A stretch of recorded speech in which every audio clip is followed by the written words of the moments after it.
Welcome to the China EVs and More podcast. We will open the room up at around the 40-minute mark to anyone who's keen to ask us any questions. So feel free to post them into X, LinkedIn, or YouTube. In the next hour or so, my co-host Lei Xing and I will go over the week's most important and interesting news coming out of the global EV, AV, and mobility sectors.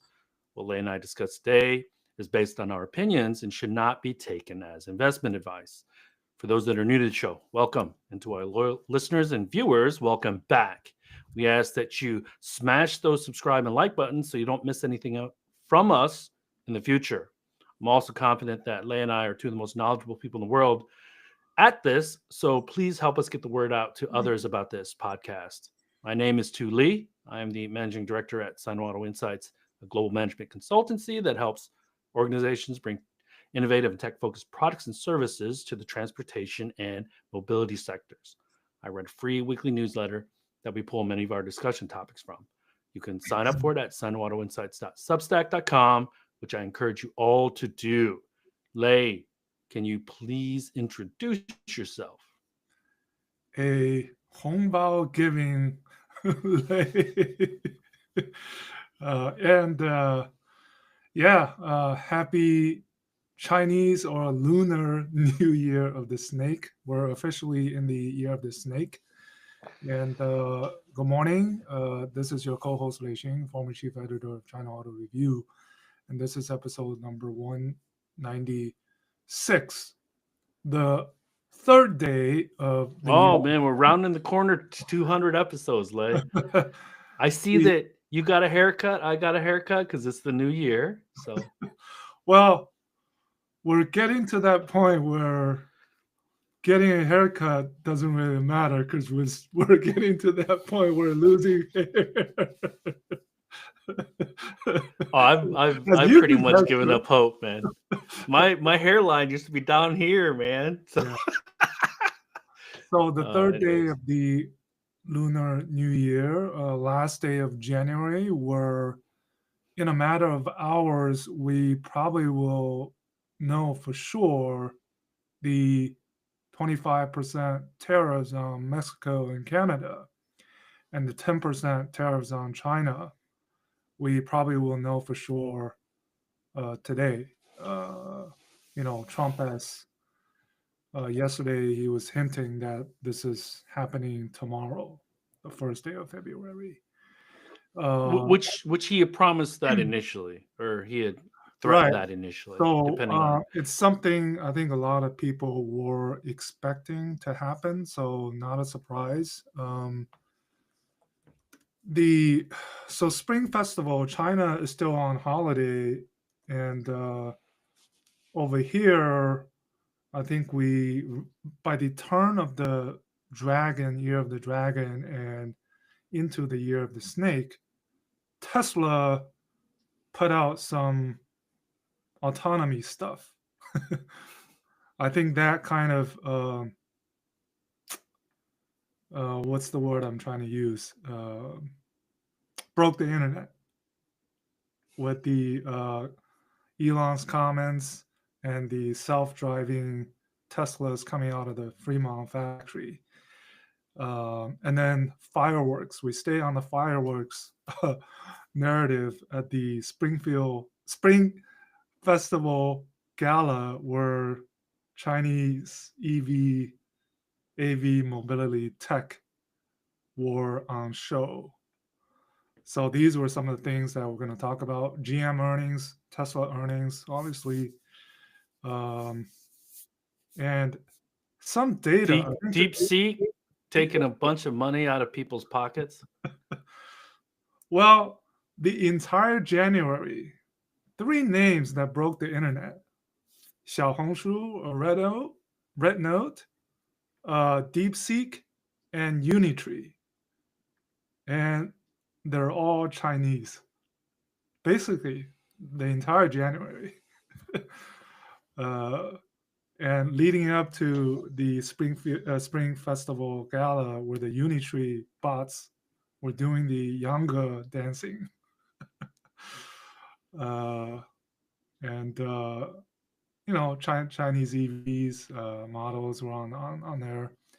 Uh, so, where do you want to start? I mean, So we always pick up new viewers and listeners every year. So maybe you can talk about initially what this gala is that you're referring oh, to, something that I experienced for the first time in 2009, having moved. And it is quite literally something that almost all Chinese families watch.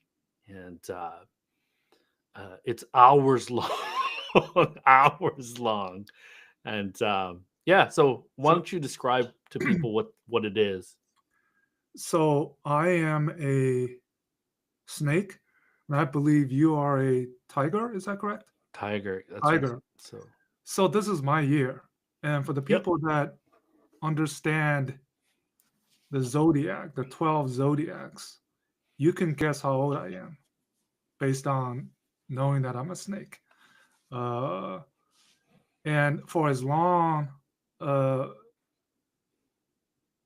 almost my entire life, almost, I've watched the Spring Festival Gala. This thing that was started in 1983, now 2025. How many years is that? I don't know. You can do the math, but I've probably watched almost every single year.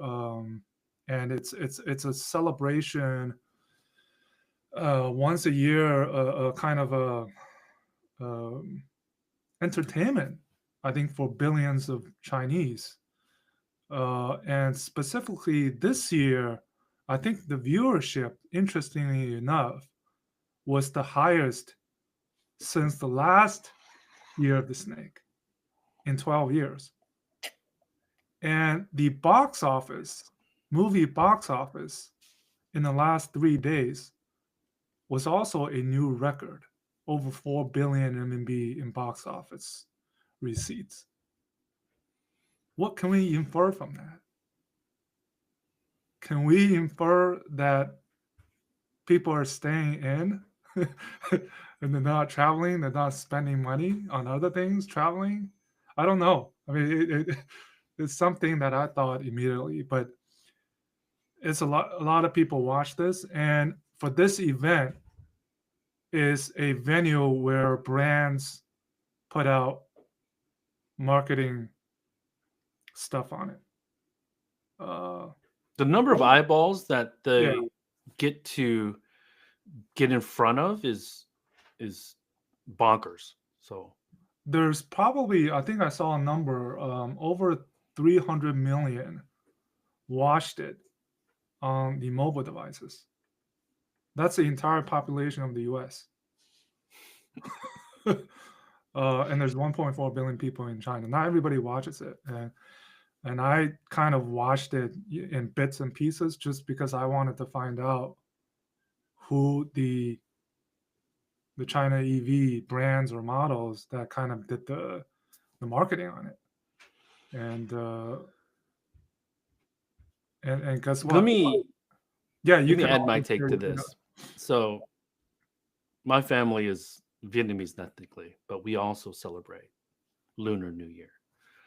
In Vietnamese, we call it Tết, or during the Vietnam War, there was a thing called the Tet Offensive, right? So Tet is basically Tết. So um, during Chinese New Year or Lunar New Year, the North Vietnamese attacked. So that's the Tet Offensive. Anyways, um, the importance of the Lunar New Year to the Asian region can't be understated. And, it's something where a lot of this is not just a Chinese thing. A lot of the Asian countries or emerging markets, a lot of people move to the cities, and Chinese New Year or Lunar New Year is the only time they get to see their family. And so it's one of the largest migrations of people traveling in the world every year. And we had an IE or an helper when we had young children, and she would go see her son once a year, and it was during Chinese New Year. And so it's important, especially because a lot of these people, it's like a Thanksgiving. You know, Yeah, yeah, Thanksgiving is agreed. the Family affair. holiday. It's a Together. non-religious holiday where everybody comes back and sees their family. Yeah. Okay. Now imagine this for a 2-week period. It's the only time in China during the year that literally everything shuts down. And if you go to the Great Wall, if you go to Tiananmen, if you go to the Forbidden City, all these major tourist attractions, you'll see crowds of people, and it's really, really an amazing sight to see. Now, with regards to that spring gala show, we would go over and watch it with my wife's family, and obviously it's all in Chinese, and I could understand, more than half, but it's a long, long show, and we normally wouldn't make it the entire time. We would go home before midnight because in the early years, we talked about this last week, fireworks are all over the place. But go ahead, Lei. There were some America factor in the Spring Festival Gala. One Republic performed their Yeah. Counting Stars, like a huge global song in Wuhan. And this guy, Evan Kyle, who kind of donated the historical photo album, he was in the audience and special appearance. So, but so I mean that was really interesting. But really going back to the China EV related stuff, uh, Xiaomi SU7 models were placed on the tables. Quite a few times, the camera angle zoomed in. On the back wall, there was the Huawei Maxtro S800. Maestro? Yeah, Maestro? yeah, just the sign, no vehicles. And one of the scenes, they also have these locations, satellite locations. In Chongqing, there were 780 Ito M9s doing a light show at the Chongqing Ceres factory. And Where Ito's owner Chang'an is headquartered. So yeah, and Chang'an was big, right? So we have the Ito, we had the Shenlan. There was a poster on the wall of this skit. Very it shows a poster of a Deepal S09, the big EREV SUV they're launching. So for those that don't know who Deepal is, I'll translate for Lei. It's a Shenlan brand. Yeah, deep blue. Literally, it's deep blue. Yeah, Shenlan. And then the one of the scenes before the skit, these actors arrived in a Qiyuan Q07, another Chang'an Group brand. And what else? Oh, one of the drone eVTOL companies called Autoflight showed this eVTOL in the Chongqing, and guess what? The batteries are powered by CATL. Of course they are.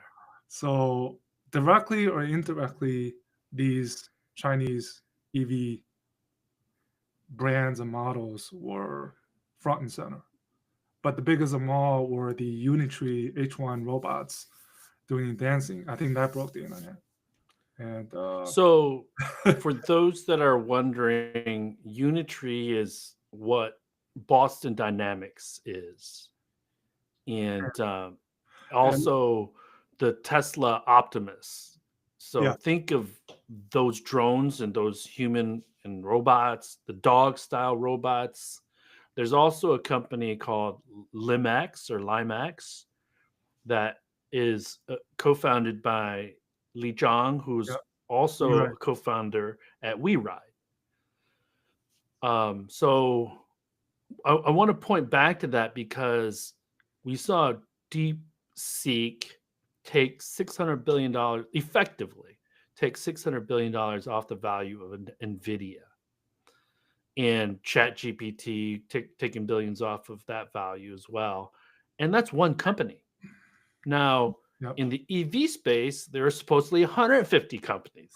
Well, In the robotic space, there are dozens of companies 100. too that nobody 100. knows about. So, Well, like we say, and there's hundreds of Zeekrs in China, just as there are hundreds of Unitrees in China, and there's hundreds of auto flights in China. Xpeng Aero HT, right? These people getting into all of these low altitude or robotics. Or the other company powering the Unitree bots is RoboSense, which is one of the big three LiDAR companies. Right? So directly, indirectly, many Chinese tech companies were represented in the show. Yeah, and right, so last couple of days, it was a lot of talk on the internet, on social media. so with all that being said, talking about Chinese New Year, there's not a lot going on in China right now. But contrast that Even go ahead. even the weekly EV data were off.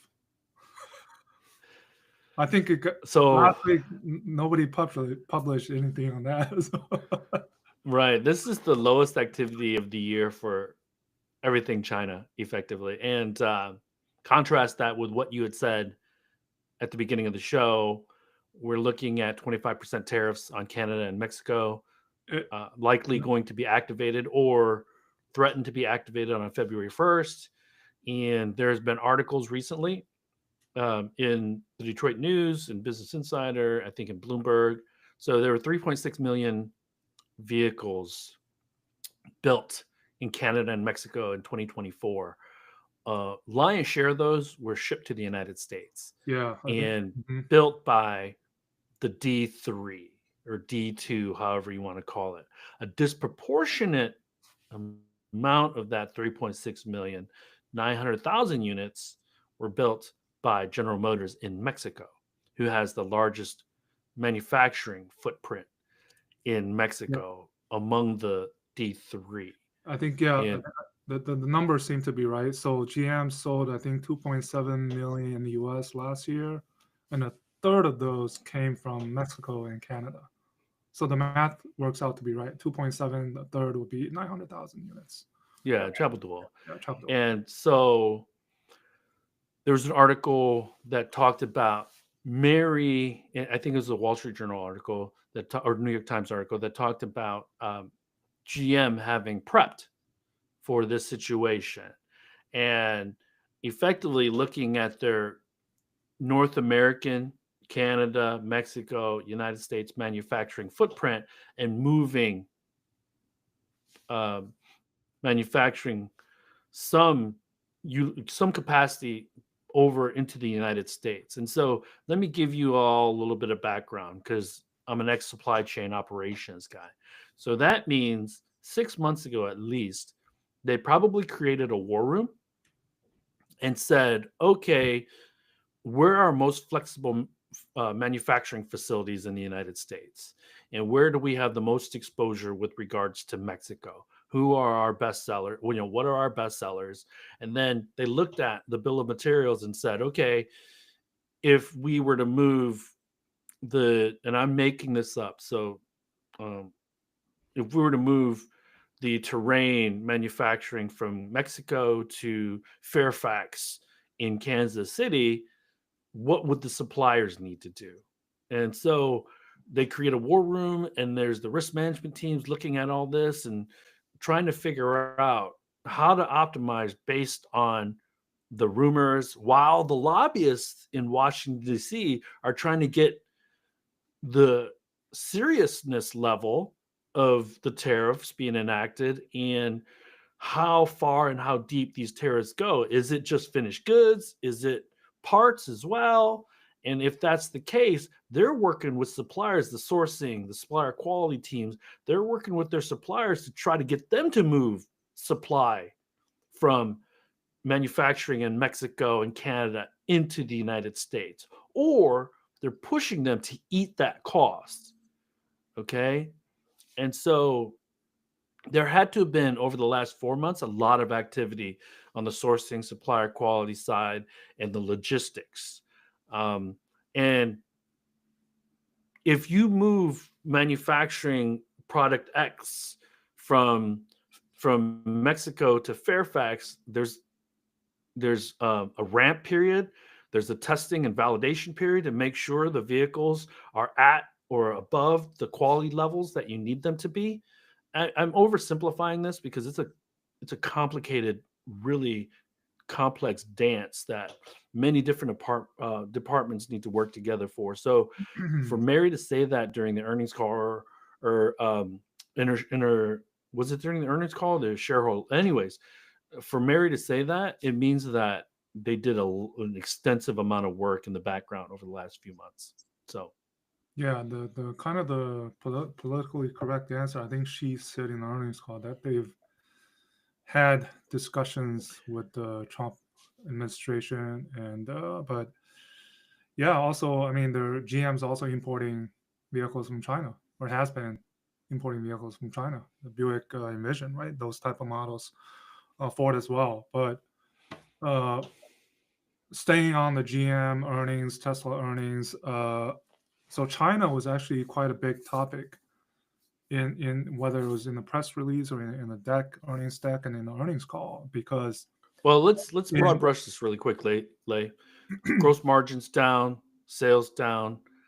China was up for Tesla, but overall margins were squeezed. And anything else you want to add from a result standpoint before we get into the kind of I think the implications? I think results for Tesla, if we see the hard numbers, they were all below kind of expectations. Margins were Revenues down. right. Margins excluding the regulatory credits was 13.6%. And that was kind of stood out to me because that was the lowest, I think, since Q4 of 2017. It's a long time ago. And remember, I think there were about 600 million, if I remember correctly, that was earned from, was it crypto trading? Was it the Bitcoin or? Yep. And yet the street reaction was that the stock was up, despite all of these negative financially numbers, because of all Elon talked about was this unsupervised. Well, no, it's because that video of the cars driving themselves I into was ships. the video was put out on the last day of the year of the dragon. I was thinking, just right around when the Unitree bots were doing their dance on the Spring Gala show, I was thinking Tesla must have felt a bit of FOMO. So they put out this video showing, hey, we can do this. And then culminating with the earnings call saying they'll launch this unsupervised FSD paid service in Austin in June. And then he gave out a schedule of when he expects where in the world either supervised or unsupervised FSD is released, is available, right? He gave out that schedule. And I think one of the reports that you shared shows that I guess you can no longer, I mean, GM you treat it as an auto company, but Tesla, based on the street reaction, is no longer an auto company because their sales. Well, I mean, nobody honestly, talked based about on that, right? It was all autonomy. It was all Optimus. It was all bots. I mean, even on the earnings call, nobody asked about the kind of the sales projection, well, right? one thing that is important to your point, the sales projection, right? In Q3 of Q3 earnings call, he said 20 to 30% growth in 2025. He took that away. Well, in the earnings on this deck, earnings call. it just said return to growth. Yes. So And That tells me that they're not seeing the numbers they want to see out of the Juniper, and maybe that affordable Model 2, w- whatever they're going to call it, is Model not going to Q. be as successful in the China market. Well, so this is something I think because so much talk on autonomy and the FSD and Optimus, I think that this was not as talked, which we think, or I think, I don't know about you, but this Model Q could be crucial or will be crucial for Tesla to return to that growth in 2025. And the CFO, I forget his name, did say they're on track to launch this affordable model in the first half of 2025, which I just tweeted that based on this Autohome report, it's looking to be priced at around 150,000 RMB mark, less than Model 3, less than $30,000. I think that is probably a more interesting and important model for Tesla to get to that returning to growth. Um, The one thing I want to ask you, Lei, is because I didn't watch the whole thing, obviously. He never said L3. He only said unsupervised, correct? no, he never said L3. And So to me, are you assuming unsupervised equals L3? here's the thing. He said the paid unsupervised FSD service in Austin, to me, that's a robotaxi. Yep. It's a fleet that Tesla is running, and he refers to it as dipping a toe in the water, right? So this So is a Waymo competitor. right, Waymo competitor. And then he did say the other regions of the world, the other cities in the US, that unsupervised FSD will be available. Now, it isn't clear whether he means similar paid unsupervised FSD fleet service or as a private driver that this is unsupervised FSD, which to me, in that sense, is level 3 because you're still sitting in the car, right? But you can look away, which is L3. Well, what's important, the reason I keep on harping on the L3 part is that liability moves from the He vehicle never, owner yeah, to the manufacturer. he never touched And upon that part of the, yeah. So a lot of questions, probably by design. yeah. But yeah, I mean, simply put, what they're doing in Austin is a Waymo um, competitor, right? Uh, and then he kind of talked about. I think what was interesting was he for the first time he revealed how they gather data in China. Did you hear about that? They were Super taking ghetto. they're Super taking ghetto. videos off of the internet. When I heard that, I was like, "What?" And then he talked You about saw what that. I wrote in the newsletter, Lay? No, I didn't see it yet. Oh, so anyway, so I saw that and I heard that too, and I was like, what?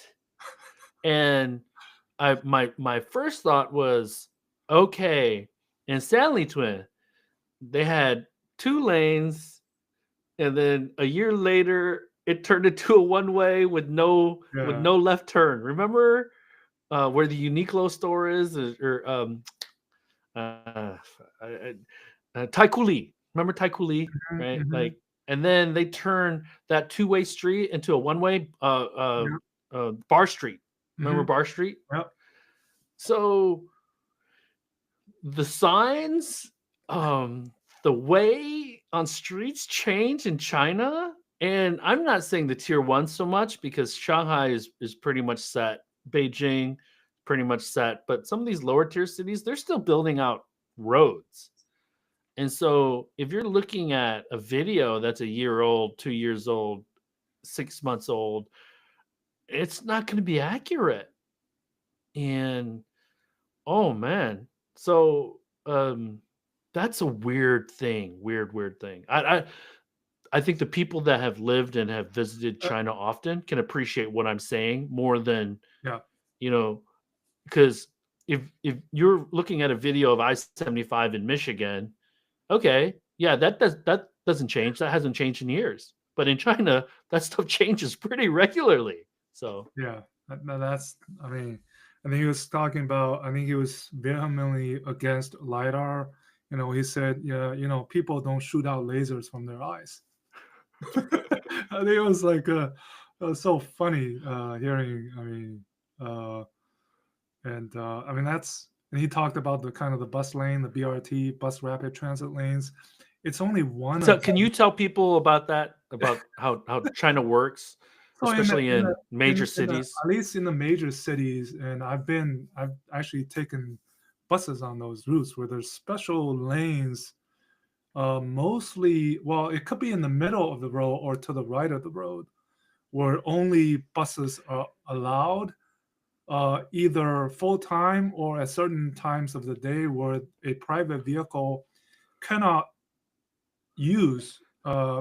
If you Normally during work do, hours. yeah, use if you do, you get a ticket, electronic ticket, and you have to pay it off, right? So he And talked about sometimes, Lay, there are physical islands that separate the bus lane from the yep, road. Sometimes there's just a paint mark yeah, or stripes, paint yeah, stripes. yeah.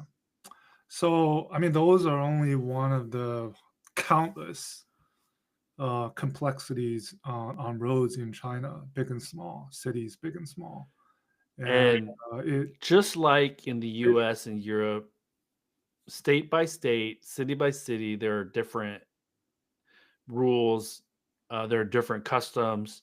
So a lot of you can put every single law into the algo and the car can follow every single rule, but then the customs locally to that city need to be taken into consideration. I don't know if you can get that by just watching video. And then one of the things I brought up, Lei, and this will make you smile. You know, Chaoyangmen, why Dajie, they mhm, had that physical island where the bus lane goes into the middle.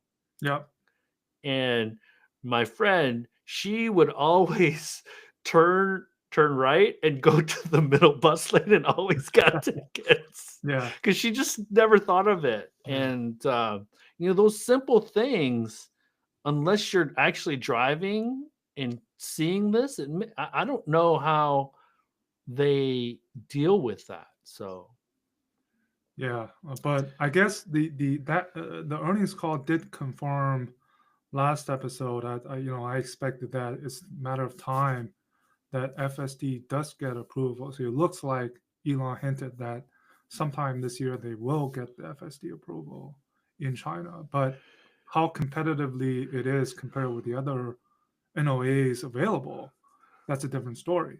Uh, and we saw some eh, numbers. I think the new Model Y got like 70,000 orders in China.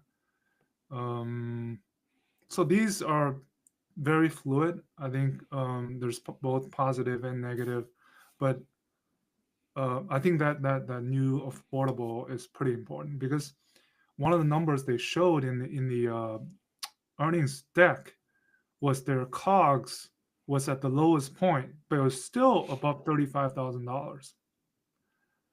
Uh, and in order to bring down kind of the Model Q to below $30,000, and the other thing that I thought was interesting was Elon mentioned was they still have constraint on the battery packs. He said it was one of the constraints this year. Uh, for a company that does close to 2 million vehicles a year, uh, you know, let's think of this from a China competitiveness standpoint. I would argue, and please, if you disagree, let me know.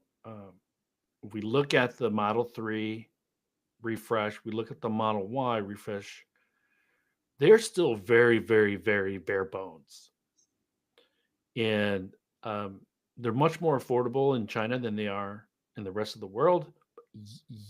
But they're still fairly expensive relative to other products that they compete against in China.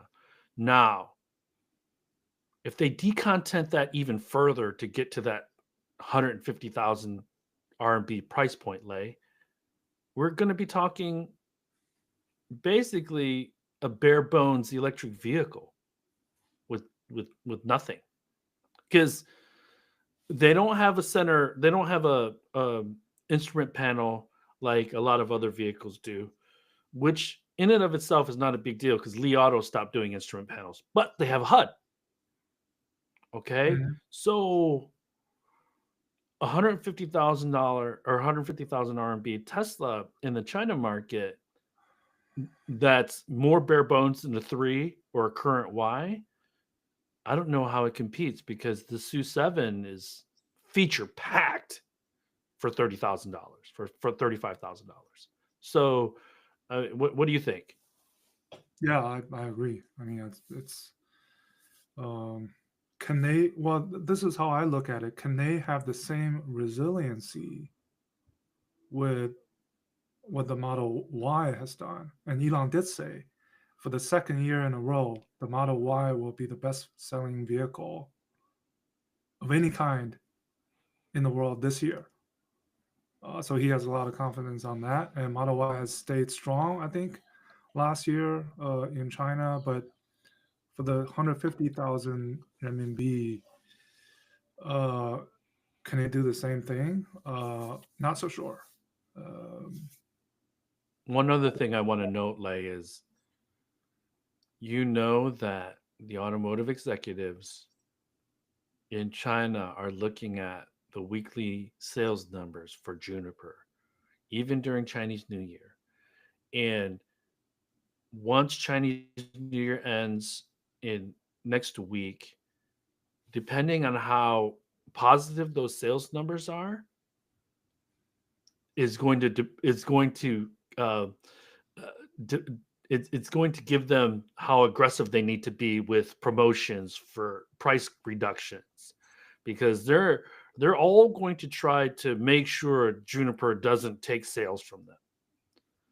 And I can assure you that the month of February and March, there's going to be some fireworks. If Juniper has sustained growth and good news for Tesla in China, at least. yeah. So from the early numbers, it looks like it's okay. It's not out of this world, numbers, but it's good. Uh, I think given the position of the bloodbath in Chinese market. Uh, But 70,000 units is not growth for China. So yeah, I not mean, really. no. Uh, That's kind of flat, depending on how many are exported.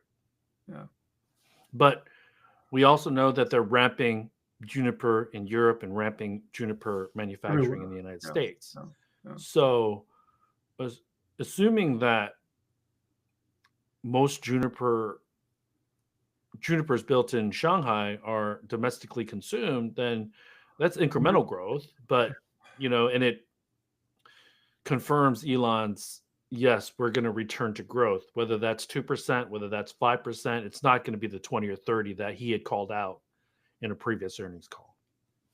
Yeah, and also the what was I thinking about? Yeah, uh, but just I mean, not really nothing on the automotive part of it. It was, I think, everything was either autonomy or Optimus, right? And he's talking about valuation being, more than the next five combined, revenues of 10 trillion alone for the Optimus. He's just putting all these flags down, and like he always does. Um, and So the there's a couple of different things going on in the United States. So maybe we can focus on that for a few minutes, and maybe we get out of here a little bit early because not a ton of news coming out of China. Yeah. The car czar Moreno, who's a senator from Ohio in the United States, he's trying to roll back the EPA restrictions.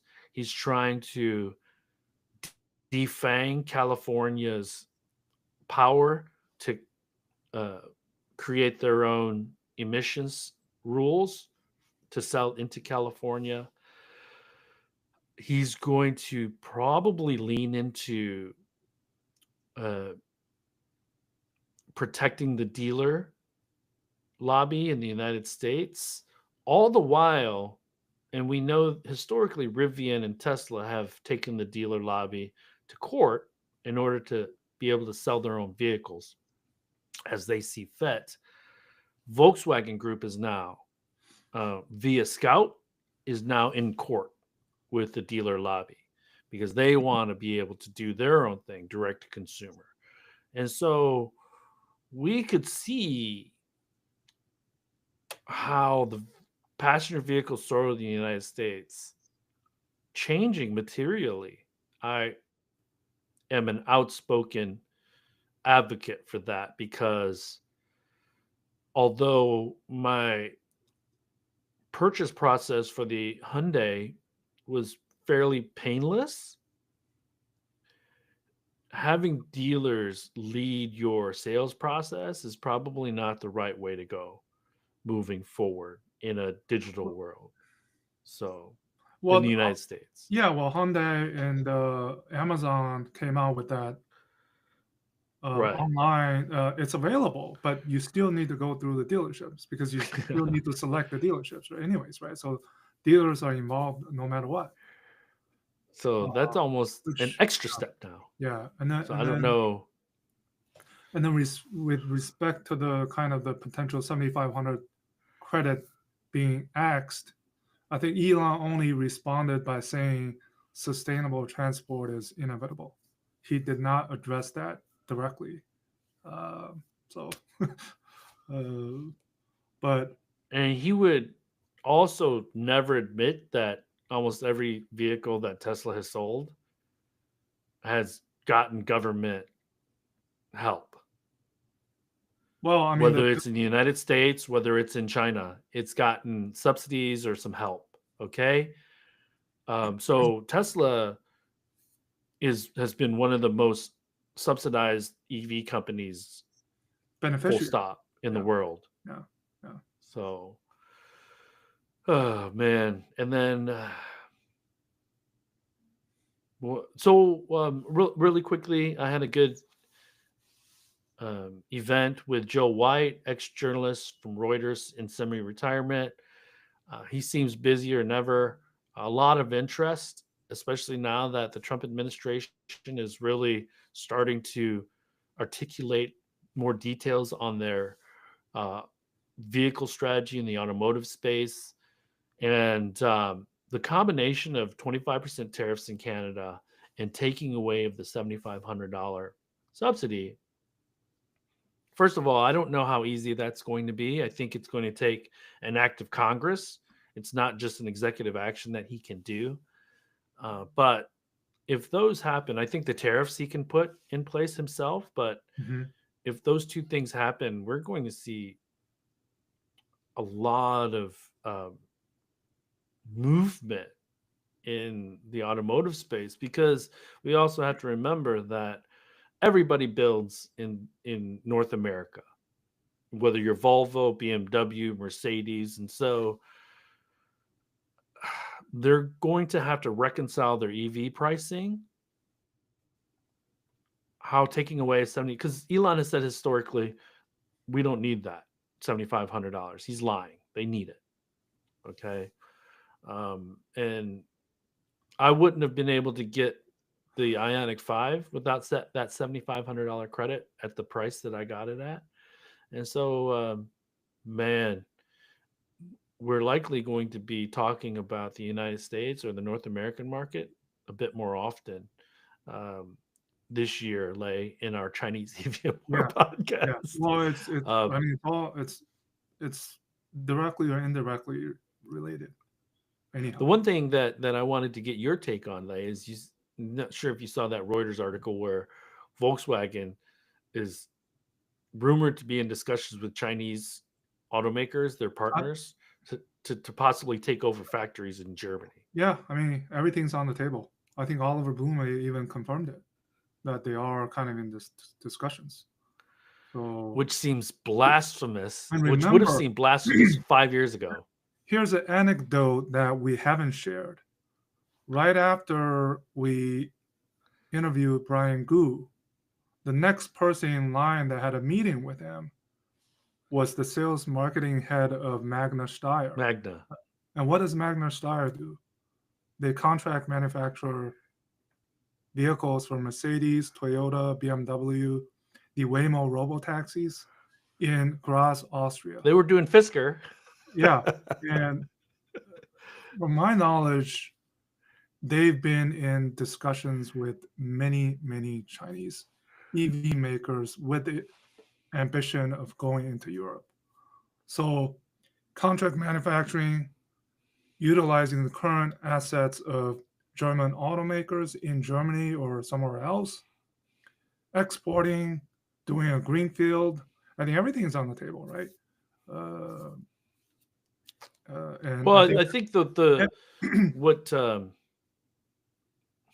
what could be really revelatory is that as the European automakers are weak in Europe and the US automakers are weak in the United States, if that continues, we might see the Chinese automakers come in by brownfield. So brownfield is an existing manufacturing site that's taken over. And greenfield just means that they're building a brand new factory from the ground up.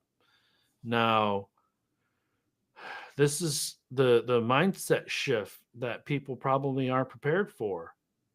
They might get bailouts from the Chinese automakers in North America if their sales continues to shrink, because you can't be owning and running factories at 50% utilization rate.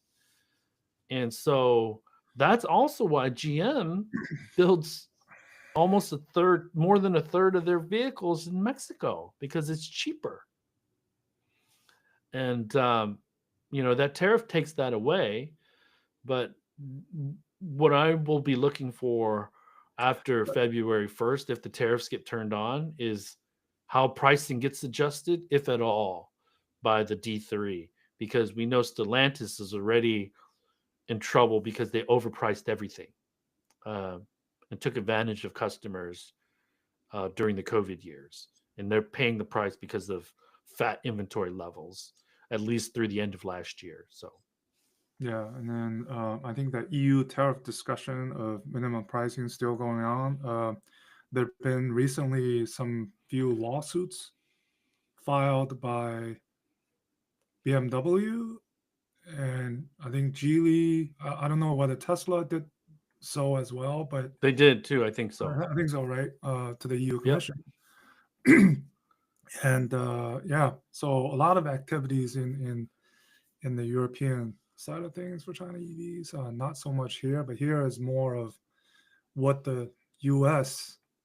Big Three and with Tesla, how they confront this potential new tariffs, right, on imported into the, even from China. So that's where we kind of stand. And yeah, and also tomorrow we'll hear the January numbers.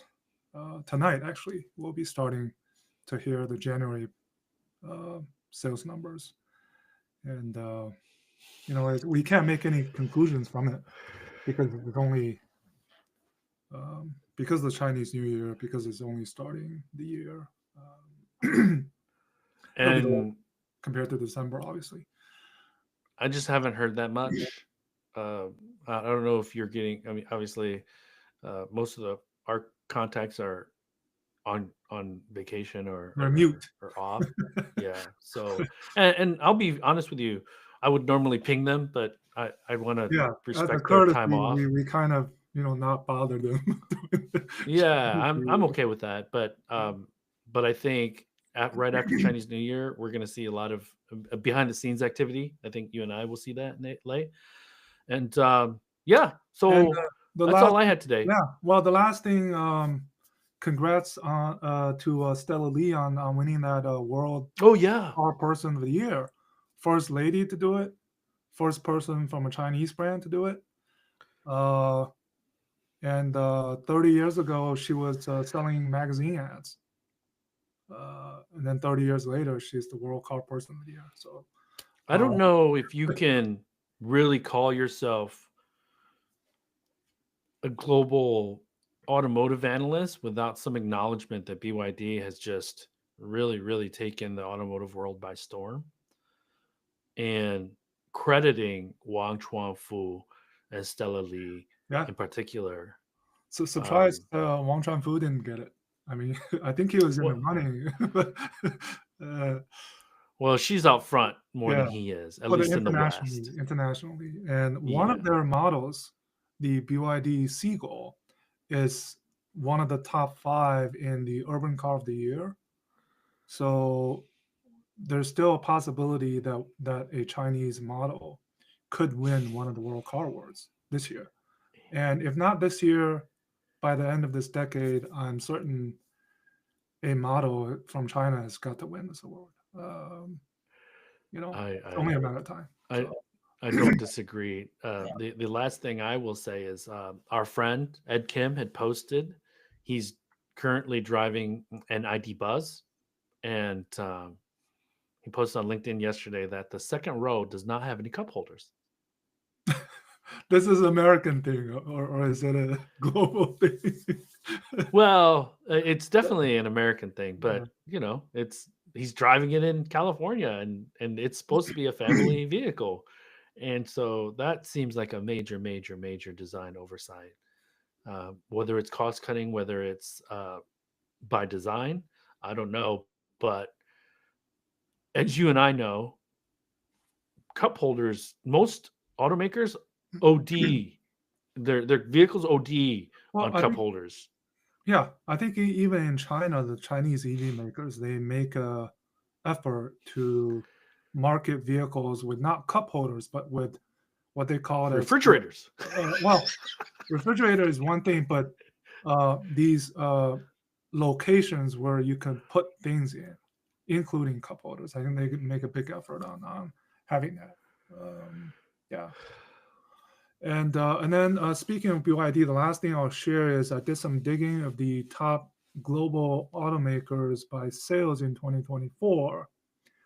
So in terms of number, so 10, Toyota, Volkswagen, Hyundai, Kia, GM, Stellantis, BYD is right now in number 6 and Yep. surpassed Ford, Honda, Nissan, which are 7, 8, 9 last year. And Geely Holding Group, including all the foreign brands, is number 10. But isn't Chang'an at around 3.5 million? No, Chang'an, there were 2.6 million last year, including the Ford brands. So they're outside the top 10. So BYD and Okay. Geely Holding Group are 2 of the top 10. Yeah, so I'd written that in the newsletter that I thought BYD was going to be higher ranked than Ford. Yeah, and so Honda. the thing, so Stellantis Group globally was a little bit over 5 million last year. So the thing to watch this year is whether BYD can top that this year. Something to watch. They're And then looking. the other thing, I know internal targets are like 5.2. yeah. So. The other thing is we're still waiting on the Honda Nissan announcement. If they do combine, then they will be the number 4 after Hyundai. 3? Number 4. Hyundai Kia is 7.23 last year. Honda Nissan was a little bit lower. So, and I don't think they'll just increase this year. Just a reminder, Tesla's at 1.8. So, and according to Elon, they're going to return to growth. So, is that 2 million? Is that 2.2? Is that 2.4? We're still not sure. We will know more. last year it was 1.79-ish. So 9. 1.8 Yeah. is growth. So Yes, 1.8 is growth. All right, that's all I had. that's all I have. Everyone, Do we thank have you some for joining comments, us. questions, or Oh, no, do No. we? No. So the LinkedIn, normally there's comments on LinkedIn, but the LinkedIn link is not working or something. Anyways, everyone, good morning, good afternoon, good evening. We will talk with you all next week. same here? Likewise. I'll check you on DMs, dude. Yep.